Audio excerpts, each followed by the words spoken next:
You're listening to the Phillip Jordan Show, talking SEC football and beyond.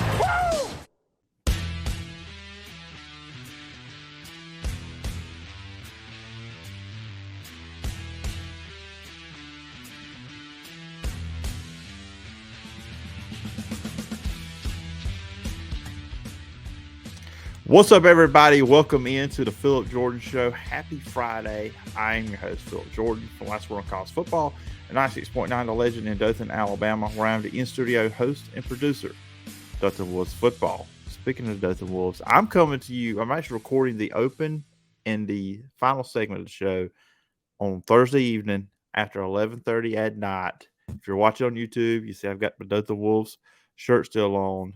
Dothan Wolves played on Thursday night. They beat Prattville 14-10. Of course, I'm, like I said, in-studio host and producer. So I'm coming to you guys right when I got back home from the radio station, recording the rest of this podcast. And it was fun. It was a fun night. So we're up late, but hey, it's football season. You got to work, you got to grind. And appreciate you checking out this edition of the show, this Friday edition of the show. And quite a treat for you guys on today's show. At the end of the show, I will give my college football week 2 picks. We'll be doing that toward the end of the show, but have a big guest here on the show too as well. Part 1 of a 50-minute conversation. So part 1 will be today on Friday. Part 2 will drop Monday morning on the week 2 recap episode. And my guest today will be Jared Cooper. He was offensive lineman for the Auburn Tigers from 2007 to 2011. He is a national champion. There were some highs and lows during his time there at Auburn for the team, and just his journey, his time there at Auburn, and just the different things that happened there. So very, very intriguing and a fun conversation with Jared. And he went to high school at WS Neal, and I'll bring that up because I want to go ahead and put a disclaimer out there. When I brought up his high school playing days, I said the wrong school.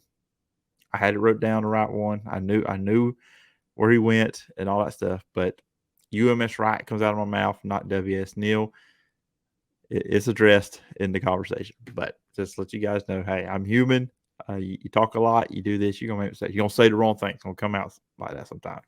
But this is part 1. So most of part 1 will be the current state of the Auburn Tigers. We talk about that, and we'll talk about his high school playing days. So most of the Auburn related stuff when he was playing will be on Monday's podcast. So just let you guys know with that. Before we jump in to my conversation with Jared, part 1, or the picks for later on in the show, let you guys know you can find me in the podcast. You can find me on social media at PJordanSEC.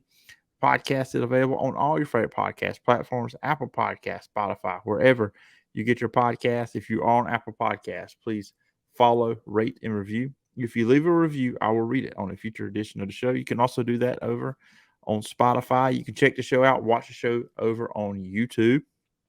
Just go to the Phillip Jordan Sports YouTube channel, hit subscribe button, hit the bell for all the notifications, and also leave a comment on a video. I'll read that on a future edition, and you can always email me at sportstalkphillipjordan@gmail.com. Now, let's go with part 1.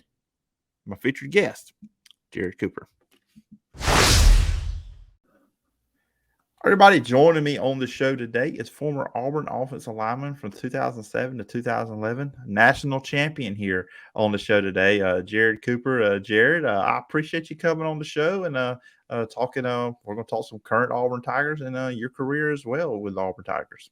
Yeah, sounds good. Hey, I appreciate you having me on. And like I said, it's not too often that anybody wants to hear an old offensive lineman's take. So anytime we can get in front of a microphone, we're glad to do it. Oh yeah, absolutely. The unsung heroes on the football field. It always. I don't know how you feel. Being you played position, but it seems like offensive lineman. It's never like you point out one individual offensive lineman. It's always you guys are talked about as a group, but then you have like the other positions are individualized. I mean, what's your thoughts on that? From playing a position.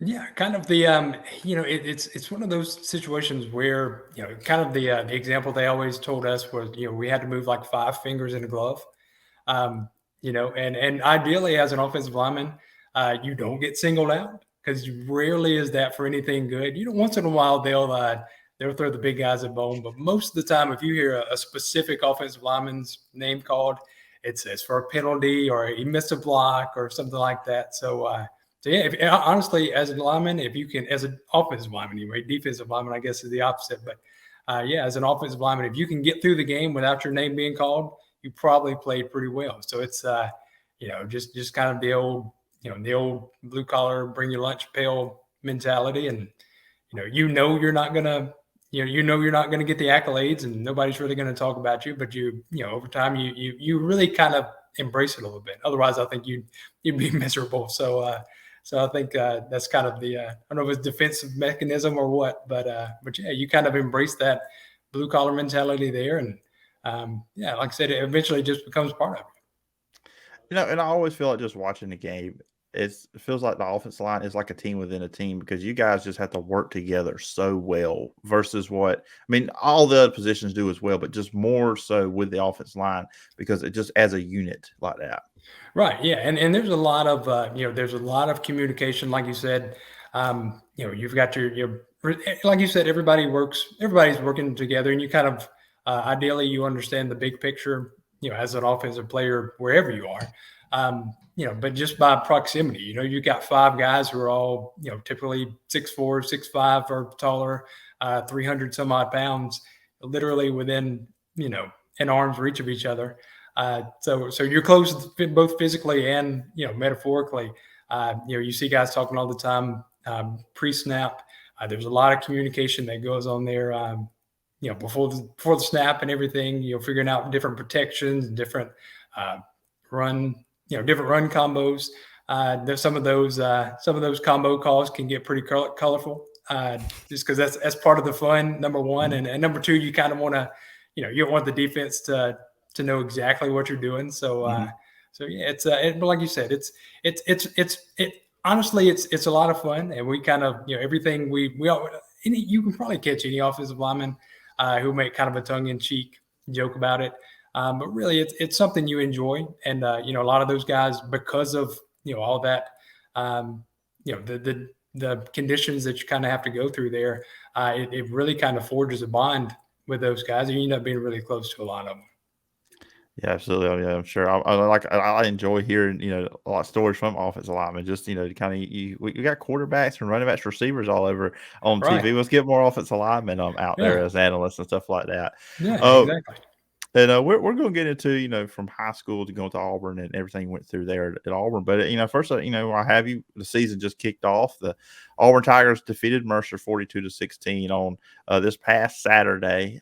Just as a someone from the university that played there at the school, won a national championship. What's your overall thoughts on the state of the Auburn football program right now? Yeah, I thought they looked good Saturday. And obviously that's that's the way you want to open up with an opponent like Mercer. It was definitely a lot easier to watch as a fan than maybe the I think it was 2017 Mercer game. Not quite as tense. You kind of relax a little bit more. But ideally, as a new team, I know there's some new combinations in that team on both sides of the ball. It's fun to play those big blockbuster opening games, like Auburn does from time to time. But there's also a lot of merit in playing. Maybe a team like a Mercer. I know this week San Jose State allows you to kind of work out the kinks a little bit. In a perfect world. And I thought they did that Saturday. I thought they played well. Kind of kicking back to the offensive line thing a little bit. You can't help but watch a little bit of that too. I thought the offensive line played well with 2 new starters. Tate Johnson at center and Cam Stutz there at guard. I kind of knew that those were 2 new guys, especially right there next to each other. So I kind of I tried to watch that a little bit more closely than I maybe normally would have. And both of them played really well, so that was good to see 2 guys getting their first starts. And and so like I said, I think they did everything that they could have Saturday. And like I say, I think they can use that as a good launch pad going into the next few weeks. I know, and something you were talking about off air before we got recording. Of course, there was a rain delay in this one, and of course, you went through this when you played in 2009 when Auburn hosted West Virginia. That was a game that got delayed, a lengthy rain delay. But as a player, what's kind of like the keys when that's going on? Because obviously, it's a long delay. You kind of probably lost some of that momentum and some of that energy and adrenaline that you once had playing. What is the keys? What are coaches usually getting on the players about during that delay, during the rain delay like that? Right, and it's it's tough just to I don't know, probably no current players might tell you that from any school, not just Auburn. They're 100% locked in all the time. I'm sure is what you'd hear, but truthfully, it's a tough thing because it's a long process to get really worked up for a game and get psyched up, and especially to have already started. You've already kind of got the bullets flying, so to speak, and then to kind of to kind of just throw cold water on that, almost literally, sometimes it's tough. I remember you mentioned the 2009 rain game. They call it now with West Virginia. I think that rain delay was somewhere between an hour and a half. And I remember just going back into the locker room. You don't really know how long the delay is going to be, and there's kind of that air of uncertainty that accompanies those situations too. You hope it's just 30 minutes. I think 30 minutes is the standard. You hope it's 30 minutes. And so I remember that, that game in particular, going back into the locker room, I think we'd already played a few series maybe. Or if we hadn't, I remember you kind of got your pregame talk. We weren't very deep into the game, I don't believe. And so you go back in, and I remember Coach Malzahn, they have several of the grease boards in the locker room that they draw things up on. They kind of go over your keys again. It's kind of like a second pregame almost. Mm-hmm. So you do that for a little bit, maybe 10, 15 minutes. Because there's only so much you can say without repeating everything.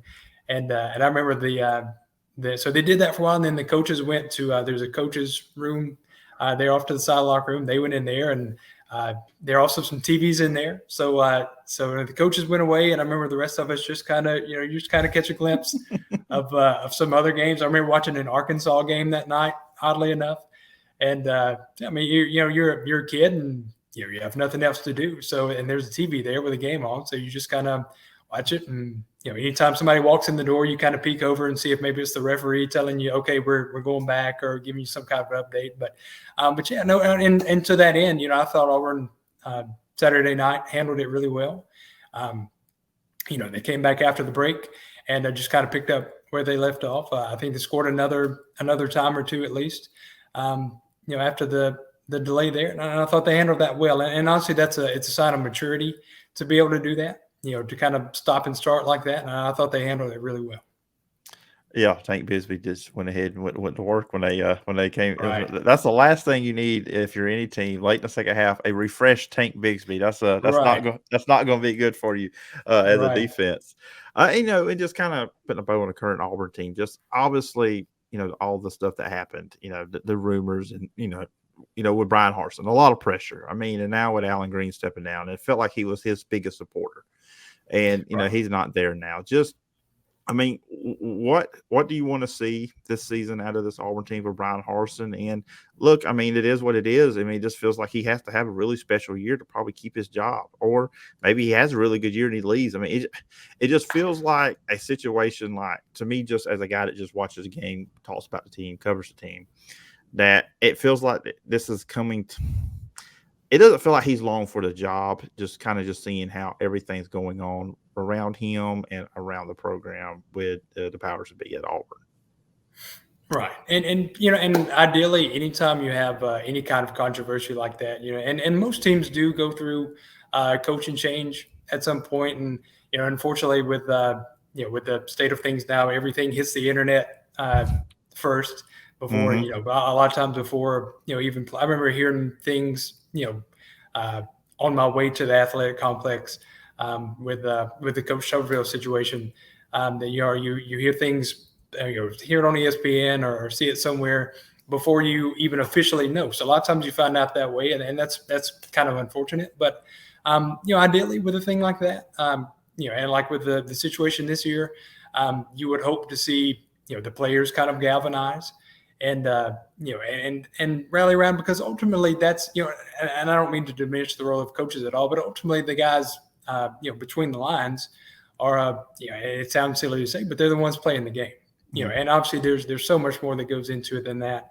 But the really good teams, and I was fortunate enough to be part of one in 2010, and I was part of not so good teams a couple of years before that. And there's a marked difference between the way the players respond to situations like that. With teams who may not be as mature, you see those situations. You start to see divisions within the team, and you can see those things. Maybe not so much in the press, but if you watch body language and reactions on the sidelines, maybe may come out in ways like that. You can kind of see the cracks in the armor there a little bit sometimes. And so ideally, whatever happens this year, or however this year plays out, ideally you don't see any of those. You see the players, at least from what we can see from the outside looking in, present a unified front, and you hate to use the old cliche, the Auburn family, but you hope to see a family dynamic there among the players, but no matter what happens. Yeah, absolutely. And it does look like the players are galvanized around him. It's just a situation. Right. That's a good way. It is a situation. It is a situation what's going on in Right. the Plains right now with Brian Harsin and everything. Now let's talk about you. Of course, you played your high school football at UMS, right? I mean, you had a pretty good senior year there, 10-2. Did work out in the playoffs. You lost in the second round. But just for you, when was it you realized and said, "Hey, I'm pretty good. I'm a pretty good offensive lineman"? When did that kind of happen for you? Or said, "Okay, I can play at the what is now the FBS level of college football"? Right. Yeah. And I played at WS Neal in Bruton. And I only say that because now I live in Mobile now, and we know some people at UMS. Right. Terry Curtis coached me in a couple of All-Star games, and so I would be liable to see somebody at the grocery store to misquote. But yeah, and UMS Wright would have probably, in all honesty, would have eaten our lunch at Neal, but a couple of years anyway. But yeah, it was great in a lot of ways. And somewhere like a UMS, is going to have a lot of exposure. Somewhere smaller, maybe like a Neal, you've kind of got to put yourself out there a little bit more, maybe than if you go to a larger school. And and so I was fortunate enough to be able to go to a few camps, and you kind of look around and measure yourself against the guys that are there, and you start to realize a little bit, like you see guys that get pretty badly beaten. There's a pretty noticeable difference, especially in high school, between the guys who you maybe see as future college players and guys who maybe high school is as far as they're going to go, and so it's, the big thing that I always did as an offensive lineman is kind of the culmination of the camp is always one-on-one pass pro between the offensive lineman and the defensive lineman. And so you do a couple of those, and you don't give up a sack. Somebody's going to beat you at some point. You do a few, and maybe you start to win more than you lose. And and you realize, hey, this maybe not so bad. And I got invited to a Nike camp in Gainesville, Florida. I believe it was my junior year.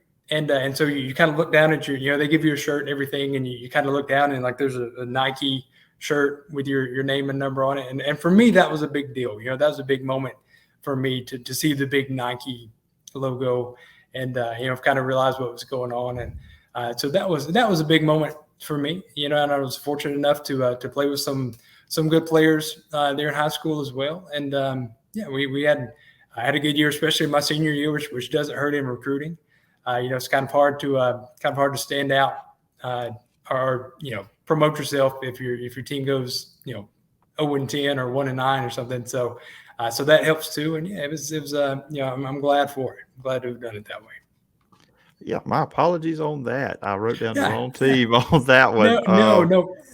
No Uh, problem. Like I said, it's and I only mention now because we live in Mobile, and UMS right is it's a great school, and like I said, we live not too far away. We drive by it all the time, and any kid who does get to go to UMS is very fortunate. Terry Curtis, like I said, did a good job with that program for a long time. So they were fortunate to have him. Yeah, I had the wrong team now, but I had all the right stuff. So if anybody watching this to see me looking over, I had my other laptop. I was going through and making sure. So you guys did go 10-2. I got that part Yeah, right. we did. You're right. Right, exactly. Um, No, you got everything right there. Yeah, it happens, people. So do not get mad at me, internet for that football of mine. But yeah, so like I said, 10-2. You talk about you were the 2006 4A offensive lineman of the year. I'll pull some stuff out. I saw you allowed just one sack there too as well your senior year. So that homework is correct on that one on my part. Absolutely. Just I know I was looking at kind of with your Auburn career, and we'll jump into that in a second. But you play different spots on the offensive line. So what was the main focus for you when you were playing high school and before you went to Auburn? Yeah. So in high school, I was the left tackle, and part of that was being at a smaller school. Part of that as a ninth grader was out of necessity. It was kind of funny. A week or two before my first high school game, we had a senior who was starting at left tackle, and he got banged up a little bit, and so I went in. I kind of had to fill in, and I just kind of never was fortunate enough to not have to give it back, and yeah. So in high school, at 6'5", you're kind of you're kind of in that mid zone, between a guard and a tackle in college, but in high school, you're a good bit taller than everybody else. And so tackle was just kind of a natural fit for me in high school. And, I was blessed to have pretty decent feet. And so left tackle worked well for me. And then, as we transitioned to college, it actually kind of started in a few all-star games that I played in as a junior or senior. You kind of realize, like I said, that maybe I personally wasn't, rangy enough maybe to play too much tackle at the college level. A lot of times they want those guys to have the really bit long wingspans, and we had my first year we had King Dunlap. I'm sure you remember was King went every bit of 6'8", 6'9". I mean, he's massive. And so that's kind of I realized really quickly that's kind of your ideal tackle at the college level. And so I kind of transitioned into guard a little bit and even center after a couple of years. And so I ended up playing during over my 4 years of playing, aside from a redshirt year. I ended up playing all 5 line positions and tight end a little bit too there in 2010. Again, just out of complete necessity. But yeah, and there are little nuances that go with everyone. At the end of the day, you kind of want to push somebody else more than they push you, and that's the boiled down version. But yeah, it's like I said, there's maybe there's especially with left tackles, there's a little bit of pride because they get paid a lot. In the NFL, there's kind of your big money guys, so they like to kind of dangle that out there a little bit, maybe over the interior guys. But yeah, there are little things little things to enjoy between all the positions. Yeah, I think at the NFL level, if you want to be a highly paid right tackle, go to Miami Dolphins where Tua's at, because then you're protecting a left-handed quarterback, right? Exactly. Which is kind of the job that a left tackle does for a right-handed quarterback, which in left-handed quarterbacks are an oddity. So now I was looking up. I did pull up your 24/7 Sports profile is still up. It showed that you were a 3-star, course. You go to Auburn. And but I know reading up on you, there was a certain coach in Tuscaloosa that tried to swoop in and get you to flip. So what was that a whole deal, and why did you ended up choosing Auburn? Yeah, so I actually grew up a big Alabama fan, and I think a lot of the people who knew me as a kid, it was kind of a surprising thing. I ended up going to Auburn. And, it was one of those situations where, Alabama was recruiting me. It kind of starts for some guys, who were probably more talented than I was. It starts even earlier. But for me, recruiting really started about the 10th grade. And so I went to a few Alabama games as a sophomore and a junior. And then my junior year, I realized, we noticed that Alabama signed 5 offensive linemen. And you can kind of read between the lines there and know that the next year they're probably going to be looking to fill other spots. Mm-hmm. And so I ended up going to a junior day at Auburn, and I really fell in love with it. My first time there on campus. Coming from a small town, it felt homey. Auburn kind of has the rural feel a little bit to it, more so than Tuscaloosa. And James Willis was he was the coach who recruited me. He was the linebackers coach at the time, and and he gave me a really good piece of advice, and it's ultimately what ended up making up my mind. And he said, look, honestly, put football aside. If you had to go pick a town to live in or a school to go to, let that make your decision, because you're going to spend a lot of time outside of the football complex. You have to live there in the town. You have to go to the drive-thrus. You have to go to the grocery store. You have to go to classes. So, among those places, where do you feel most comfortable? And, and for me, that was Auburn, and I ended up going there and making a lot of friends that I'm really close with. Several of them I'm still close with today. And, I've made the call there and, ruffled some feathers, from people that I've known for a long time. But, it was the right call, and I'm glad to have done it that way. I know when you got to Auburn, offensive line coach Hugh Nall, one of the better coaches. I always remembered Auburn always having really solid offensive line when he was there. I know even he got a shot at being offensive coordinator during the 2003 season before Al Borges came in. Of course, Al Borges was the offensive coordinator there. So what was your first just interactions, your first thoughts and just experience with Hugh Nall as your position coach? Yeah, Coach Nall was great. Coach Nall was kind of, if you had to make a mold, of an offensive line coach, Coach Nall is kind of it. He's no frills, no nonsense kind of guy. Like you said, he produced a lot of really quality offensive linemen, and and kind of going back to what we were talking about at the beginning of the show there, you really kind of have to take that hard nosed, nose to the ground mentality. That's a lot of nose metaphors, but you really kind of have to take that mentality of just being kind of mean and and put it into your play. And Coach Nall did a really good job of instilling that. And he obviously he was a very smart football coach, to add on top of that. So he did really well and put a lot of guys in the league. And like I said, his meetings were always interesting. It was always you knew kind of going into it, it was going to be fair.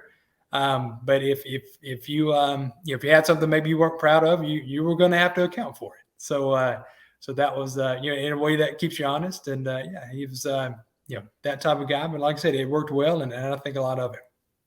Yeah, he always seemed like sometimes he would be on the Auburn Football Review and stuff like that. You see a few interviews with him, and he always seemed like a very interesting, fun guy to play for. All right, buddy. Now that was part 1 with Jared Cooper. Part 2, as I said in the open, will be on Monday's podcast. I'll recap the weekend, this weekend's games, and then we will talk. We'll play part 2 of that conversation with Jared. I hope you enjoyed the first part, and I really think you're going to enjoy the second part when we really get into all the juicy Auburn stuff and what he's up to now as well. So now, as a close out the week, let's go through some picks, some college football picks. We're going to start off with number 1 Alabama traveling to play Texas. Both teams are 1-0.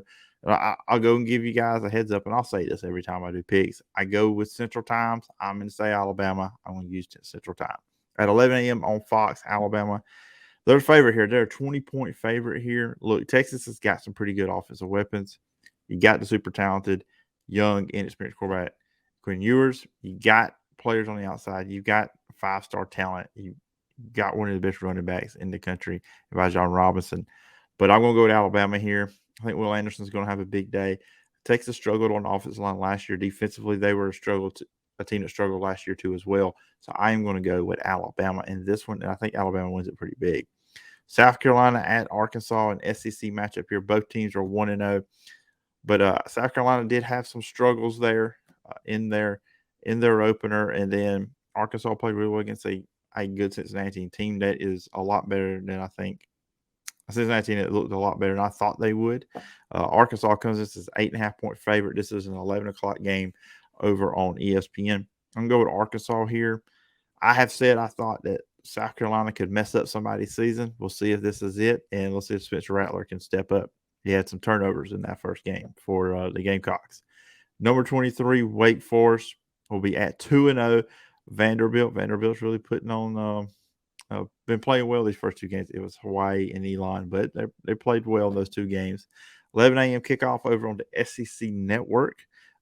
This one right here, Wake Forest they are a 12.5-point favorite in this one. Sam Hartman returns.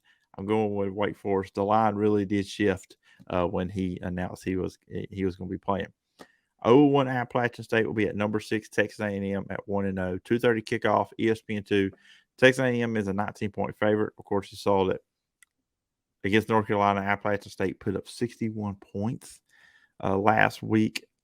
They have tougher defense here. North Carolina's a really bad defense. That's a 6-16 because that defense is so bad. A&M's defense is better. I want to see how Haynes King plays. He threw an interception last week, and I've just not been a big fan of Haynes King.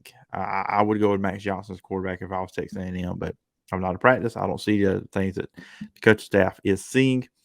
That's where I would go. Let's see. Can they assert some dominance here with A&M? This is supposed to be the team that's supposed to be the challenger to Alabama in the SEC West. This is a game where you show that you are the more talented team here. But Appalachian State is well coached, got a good quarterback, and Chase Bryce. He can put up some numbers. It will be harder for Appalachian State than it was against North Carolina.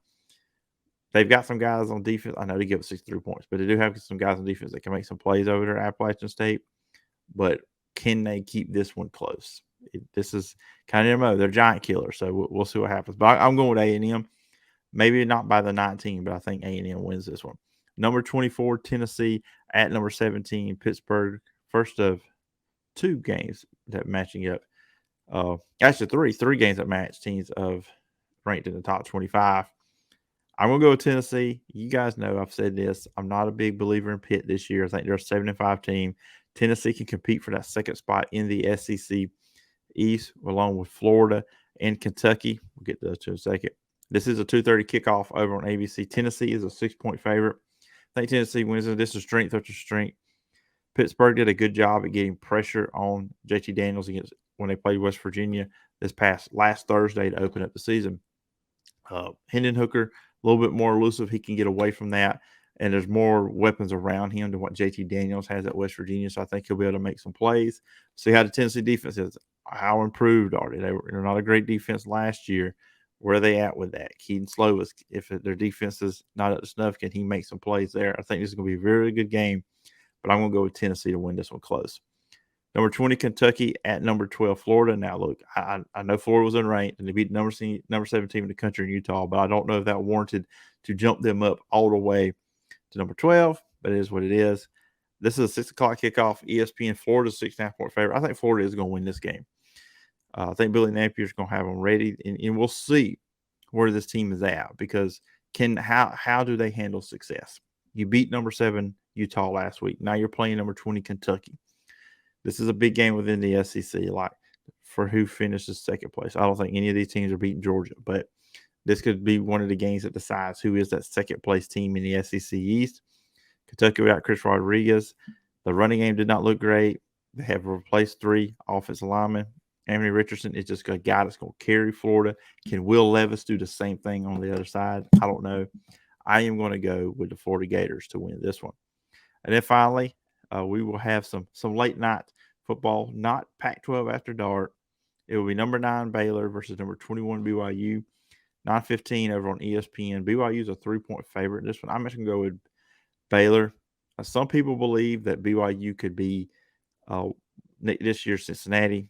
I don't think so. I don't think their schedule is going to be good enough to do it anyways, but I don't think they're that team. I think if there's one out there, a non-power 5 team that can do it, it's going to be Houston. But I'm going to go with Baylor in that one. So that is my picks for this weekend.